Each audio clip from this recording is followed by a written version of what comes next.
Hello, hello, hello. Jan Anderson here, voice actor in Salem, Oregon. I'm coming to you today with some information that's probably best suited for people that are newer to voice acting. Maybe you're just getting serious about putting together your recording situation. Today I'm going to be focusing in on your recording chain, meaning everything from the microphone down the chain and into your computer, including your computer. So hang out with me for a little while, and I'll go over some thoughts about gear and all that stuff, and you hopefully will find it interesting and helpful. Okay? Let's go. Okay, let's get into this. There's a lot of information coming your way. A little longer video for me than usual, so let's get into it. I see I've got a stain on me right there. I was just out working in the yard, splashing gasoline for the lawnmower and doing all kinds of fun things. Anyway, it's a beautiful spring day. So let's talk about your recording chain.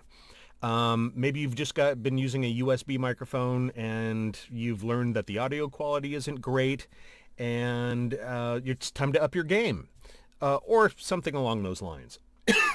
Now, in previous videos, I've talked about what you need to have as a recording space, or what is appropriate. What is an appropriate space to record in? A well-treated, acoustically treated recording space that is devoid of room reflections and things like that. I will link to those videos down below in the description of this video. So let's get started. Let's start with your computer. Now, I'm not a computer guy. I'm not that kind of a tech guy, but I can tell you in general what you'll need.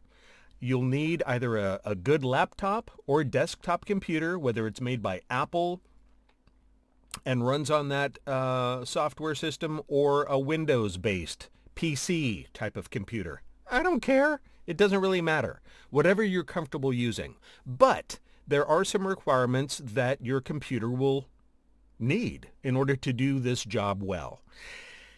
First of all, it's going to have to be quiet. If it's going to be in the same room as you are when you're recording, it's got to be like dead quiet. If it's not, your sensitive microphone's going to pick it up, and that is not professional audio quality.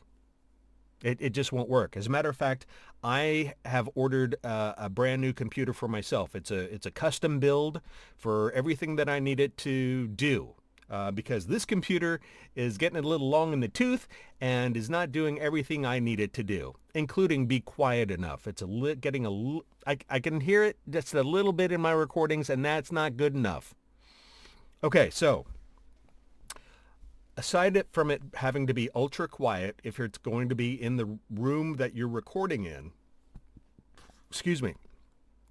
it needs to have enough RAM to run recording software, which can be sort of resource heavy or gobble up a lot of resources when it's running. So if your computer has a fan in it and your software is running and a fan kicks on, that's no good.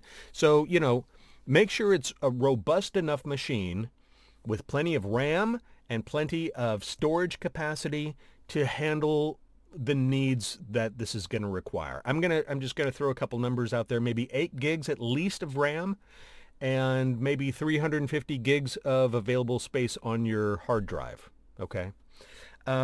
So that's all I'm going to really say about computers. Like I said, I don't care. It doesn't really matter as long as your machine is powerful enough and quiet enough to do the job. Okay, let's get into microphones. Now, I'm going to keep all of my recommendations with the exception of one, and that's the microphone I'm using right here. I'm going to keep them all under $300. You can get excellent sounding audio without spending a ton of money. I consider myself to be a frugal person. That means that I don't mind spending the money, but it's got to be spent wisely, hopefully, okay? You don't need $1,000 microphone to do this job. You don't need a $600 microphone to do this job. I'm going to go into that. Now, I'm going to be flashing some pictures on the screen that I took of Amazon.com yesterday, screenshots of current prices. This video is being made right when the trade war is about to kick off, or maybe it has already kicked off. So prices may vary. So just be aware. Okay, first of all, let's talk about a microphone that was my first sort of entry into professional sounding audio quality, and that was by a company called Audio-Technica. They make a full line of excellent microphones and other audio gear.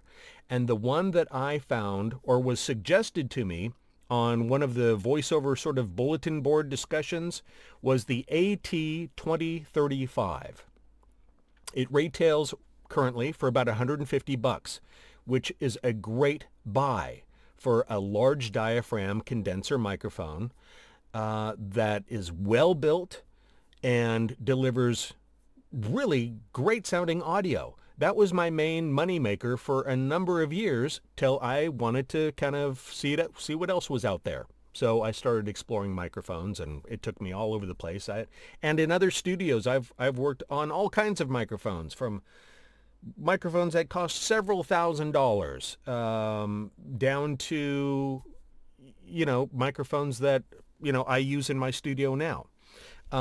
So that's an excellent sort of, I hate to say entry point, but it's an excellent microphone for $150. You'd be hard pressed to find better at that price point. Okay.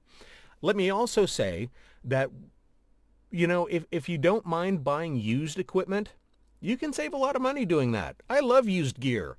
I've bought all kinds of used microphones. As a matter of fact, I think the AT2035 that I bought, I think I found used for around $100.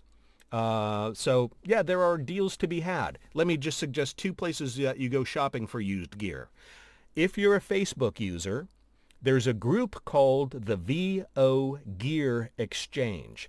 It's a relatively small community, and it's run by one person. It's a small community, so you can feel pretty safe about doing business with people there. I have bought and sold numerous items on that platform and have always felt really good about the deals that I've gotten.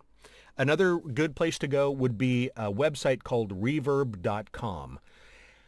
This is kind of like eBay for musical instruments and pro audio gear. You can see the sellers have reviews, and you'll see a lot of different things there, new and used. They've got a good search feature that you can use to kind of drill down on what you're looking for. I've also used that on both sides, buying and selling. Again, I've had great experiences, so you can feel good about using that as well. Just, do your due diligence, as they say, when doing business with anybody. If you feel squirrely about anything, then don't go for it. Okay, so we've got the Audio-Technica AT2035 as our first microphone. The next one I want to talk about is by a company called Rode, R-O-D-E. The O has a slash through it, like a Swedish O. And this company, actually, I think they're based in Australia, but I might be wrong about that. Anyway, again, they make a ton of great microphones and other audio gear. And the microphone I'm going to suggest to you here is the NT1. And I'm putting a photo up on the board now. This is of the Signature series, which is still priced at like $160. Now, there are other versions of the NT1. Here's one that you should avoid. The NT1A. It has a lower price point and frankly doesn't perform as well for our needs in voiceover. I won't go into all the details. Just avoid it. It's the way it goes.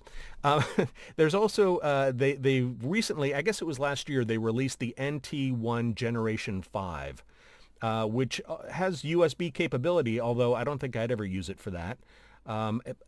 The nice thing about the NT1 series is that they are very reliable. They sound good on just about everybody. And for the Signature series, at $160, the bundle here that I'm showing also includes, they will all include a shock mount. which is sort of this rubber band contraption that cradles the microphone to prevent it from, from getting, bumps and smacks. It will absorb the shock. So it comes with that. It comes with an XLR cable, which is fantastic. It comes with a pop filter and a little dust cover. It's a really good setup. The previous mic, the Audio-Technica AT2035, it comes with a shock mount and I think a soft-sided pouch. What you see in that photograph with the mic stand, and I think was there a pop filter in that? It doesn't come with that. No, it shows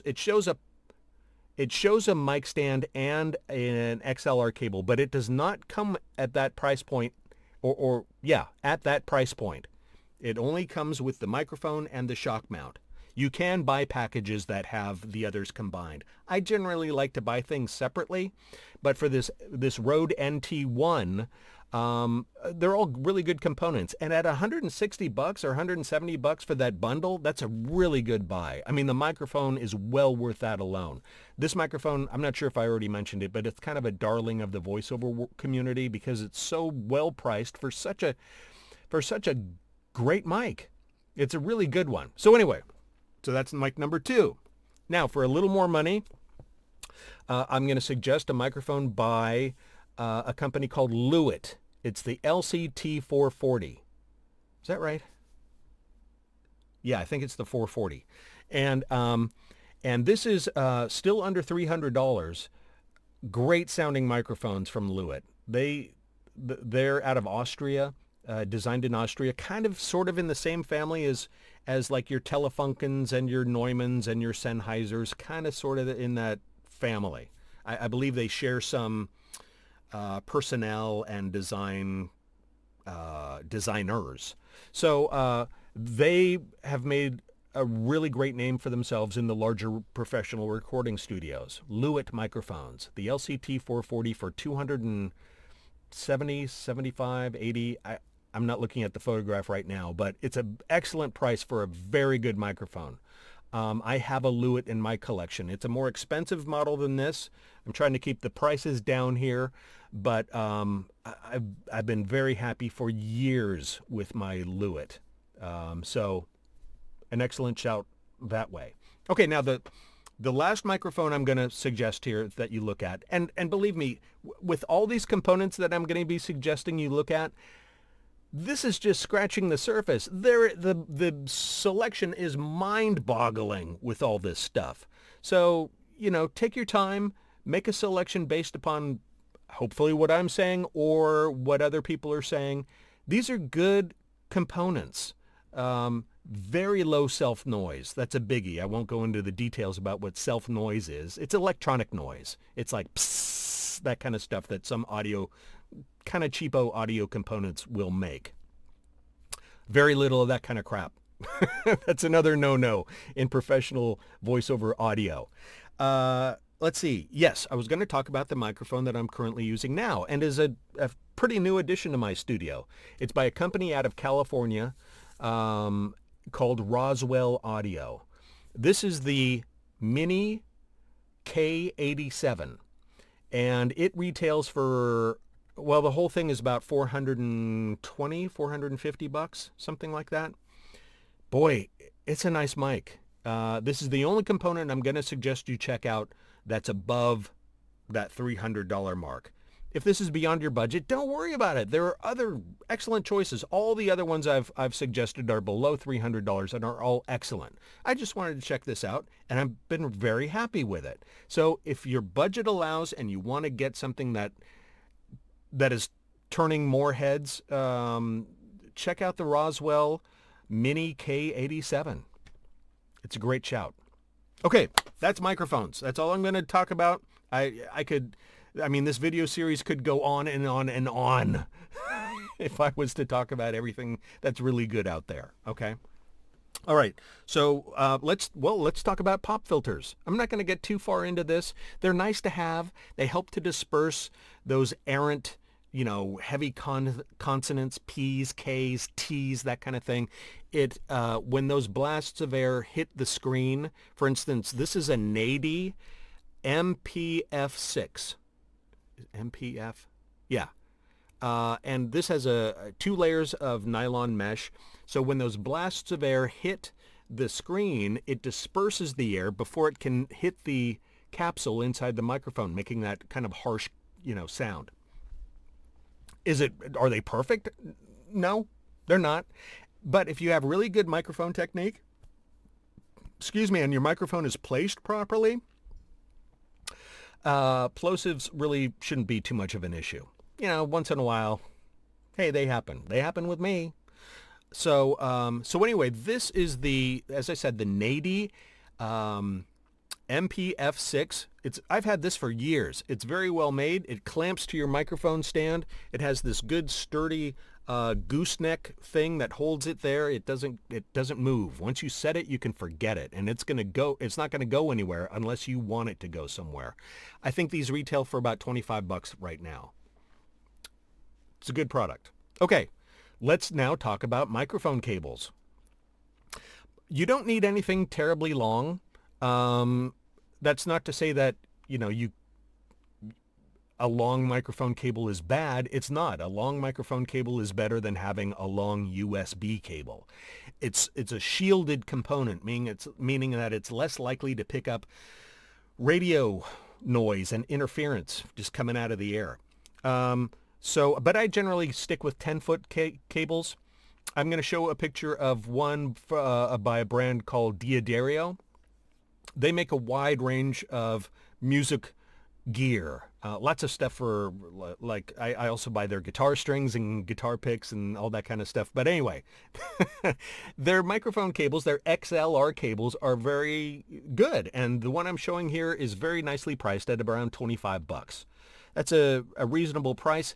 When it comes to cables and pretty much anything, don't buy the bottom of the barrel junk, because although the price might be attractive, the components that they use and the manufacturing techniques are really, they're not good. They're not reliable. And when you're working, you want to be able to rely on your equipment. Okay. So yeah, Diodario 10-foot mic cable for around $25. That's a good one. You can spend a lot more than that on all this stuff. For instance, there's a cable company called Mogami. They're kind of like one of the Gold Star standards. As a matter of fact, they have one called the Gold line, a line called Gold. And the Mogami Gold cable could be, like for a 10-foot cable, $60 or more. That's just not necessary. It's not. I mean, people will swear by them because they're very good quality, and by all means, they are excellent. But you don't need that, generally speaking. Okay? All right, let's move on. Now, microphone stands. Let's talk about those. Now, people have, like pretty much everything else here, it's going to come down to your own personal preference. A lot of people like the microphone stand that I'm going to show here. It's kind of a broadcaster style of microphone, kind of a scissor arm attachment that mounts to your desk, and you see this style used in radio stations and broadcast booths and that kind of thing. This one by Rode, the PSA1, it costs $100, but it's a very good version of this style. It is sturdy. It's not gonna sag with the weight of a large diaphragm condenser microphone, which is generally, you'll notice that all the microphones I talked about earlier, they're all large diaphragm condenser microphones because that's my preference. That's not to say that other types of microphones like shotgun mics and others aren't worthy. I just find large diaphragm condenser microphones to be more versatile. I do a lot of different types of work, so I want a microphone that can do a lot of different things. Anyway, I digress. So this style of microphone stand is very popular, and for good reason. It performs well, it lasts well. As I talked about Rode before, it's a great company, very high quality coming out of that company. So this is one option. Okay, let me show you what I use, which is something completely different.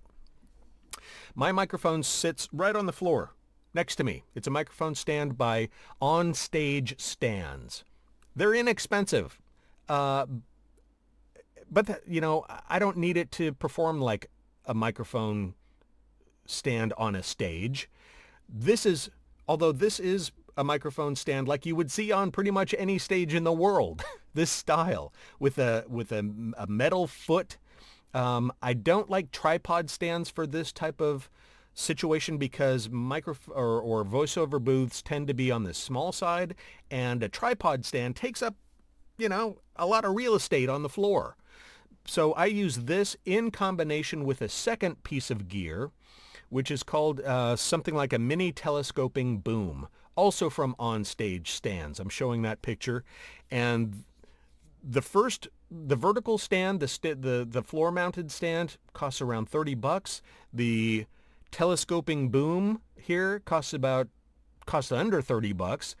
And so for $60 or under $60, there's a very good solution that I have used for years. It's well, let me grab my camera here and I'll just kind of see. Here's the mic stand as it sits on the floor right next to me. Here is where the telescoping boom, the mini telescoping boom, is attached to it, and it just comes across here. It's got a little telescoping part here, as the name would imply, that brings the microphone out right here in front of my face. This is this is my recording position. I also have another video where I talk about microphone positions, and I will try to remember to link that down below too. So this is this is the microphone stand that I prefer. I just wouldn't have anything that sits on the desk right in front of you. It's in your way.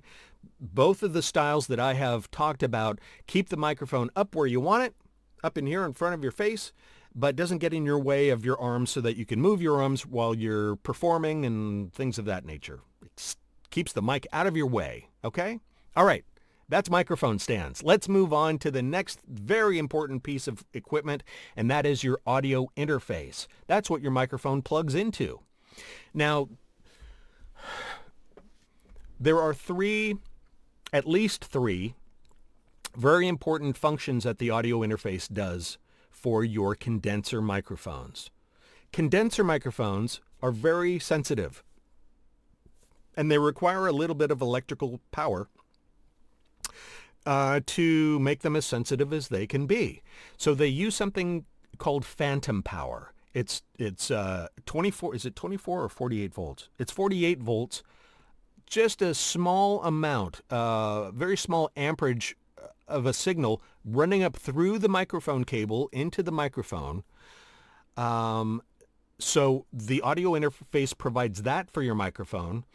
It translates the analog signal coming from your microphone into digital that is then given to your computer, okay? And then the other thing is that, as you can see on this photograph here, I'm showing you the Motu M2 right now. There's something called a gain control. There's a knob there for gain.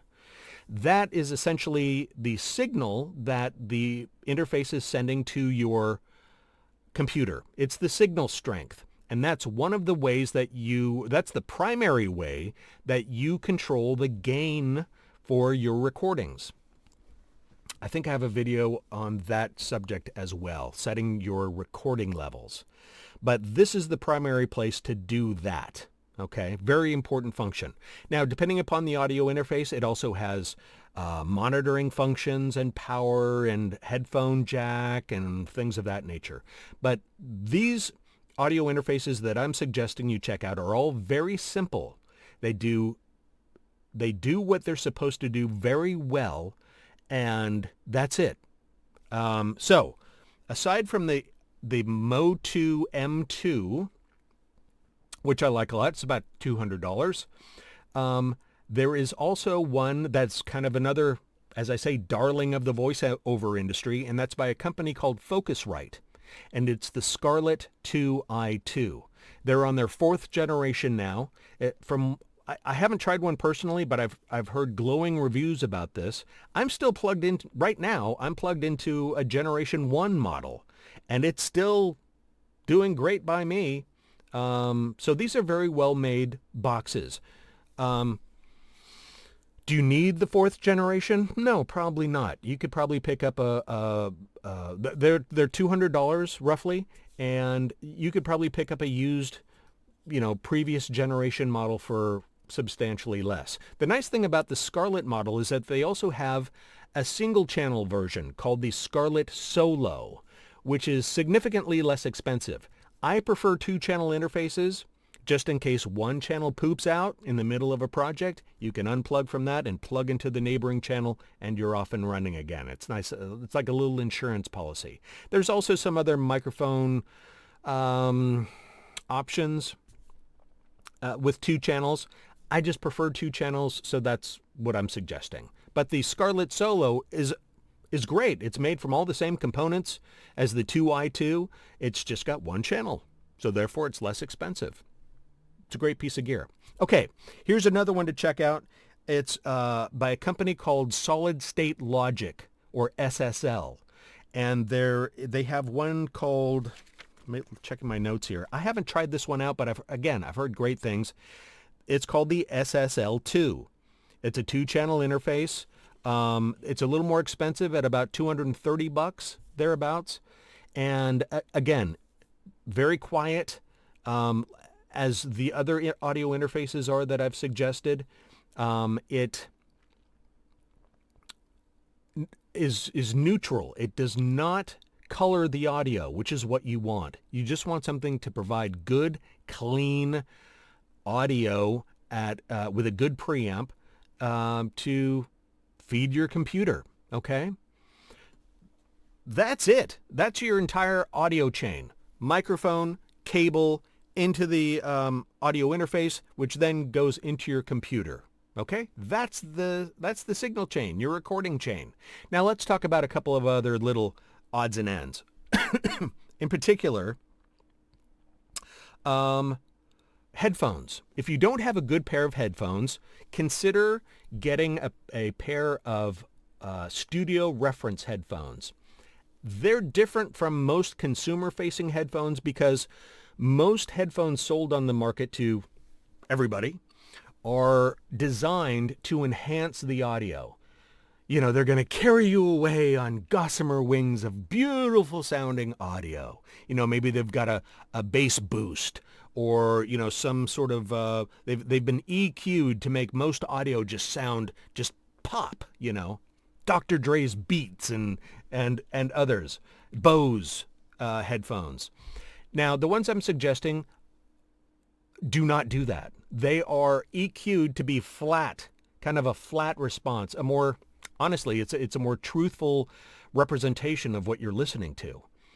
It doesn't color the audio at all. So there are a couple different versions of these. Again, there are many options out there, but here are a couple to consider. Here are the ones that I use. Now, these are not for everybody. This is a company, this is an excellent company, AKG. They make all kinds of great microphones and all kinds of great stuff. But I happen to have a pair of their headphones. They're the K240s. This is called a semi-open back. I'm going to show a picture. I'm also going to show you here. These ports around the cup here, they are open. So when I have them on, I can hear through them, meaning that, which is something I like. I don't like to be disconnected from the outside world. If I can't hear what's going on in my surroundings, I feel a little weird. I don't know how people walk around the streets with headphones on and stuff. I want to hear the traffic, if nothing else, just in case. So these have a semi-open back so that I can hear through them. The dog's barking, if my wife needs me for some reason, if she's home, I will be alerted. Now, the flip side of that is that noise can bleed through and into your microphone. So most people will never wear their headphones while they're recording anyway. However, sometimes I do. When I'm on a directed session, I use my headphones to have my directors in my ears while I speak on my microphone. So therefore, I just make sure that the volume to my headphones is turned way down so that I can just hear the directors. And sometimes, I can still hear the bleed through, but when I'm recording, when they're listening, they're not speaking unless they're stopping me for some reason. So it's not an issue. Okay, let me show you another style, which is a closed back headphone. This one's by Sennheiser. This is the 280 Pro for about $100. And another excellent option. Great studio reference headphone. The only thing I will add to the talk about headphones is that make sure they're comfortable. You know, if they are too tight on your head, you know, that's a nice way to get a headache, because sometimes you're wearing these things for a long time when you're editing, you know, long sessions. Sorry, God, I'm half yawning, half burping. I'm a mess. Aren't you glad you tuned in? Anyway, conversely, if they're too loose, you know, and you turn your head and it'll come flying off, you don't want that either. Get something that is comfortable for you, because, you know, chances are you're going to be spending a lot of time with your headphones on. Okay. Okay. So that's all the gear I wanted to talk about. Microphones, you know, recording chain, headphones. I also use speakers in my studio, but I'm not going to get into that. I use them for production work, which most of you, I don't know, you might get into that eventually, but probably not now. So I wouldn't bother with speakers, but my speakers are, again, studio reference speakers. Let's talk about recording software. There's a lot of them out there, once again, but there are plenty of excellent options. Ranging from free to, you know, having to pay some sort of a fee for them. One is not necessarily better than another in general. Once again, this really comes down to your own personal preference. There are options like Audacity, which is free. It's a program that I use every day.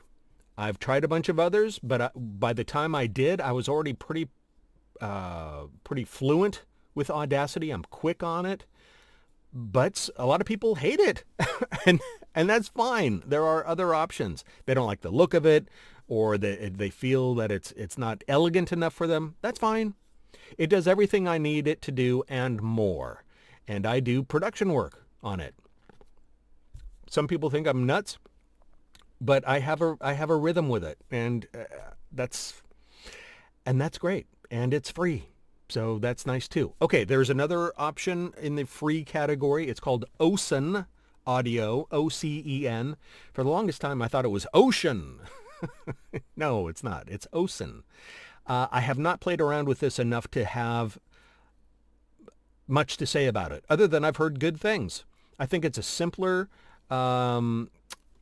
software, a simpler program to use, maybe not as many bells and whistles, not as complicated as Audacity, for instance. So that might be another good one to check out. One thing that you should know is that all of the options that I'm suggesting, and pretty much all of them across the board, have a free trial version that you can download and check out and play around with, you know, get a feel for how you interface with it and see if it feels right, if it looks right. You know, all those kind of things. Let's see. A big one that's mostly used for music production, but a lot of voiceover people use it, is Logic. I think it might just be Apple-based. I'm not sure about that. I've never tried this one. I know it's much bigger than I need for my work, so I haven't downloaded it. But people love that one. Another one that's on the big side that most voiceover people don't use, again, it's mostly for music production, is Pro Tools. You know, very famous Pro Tools.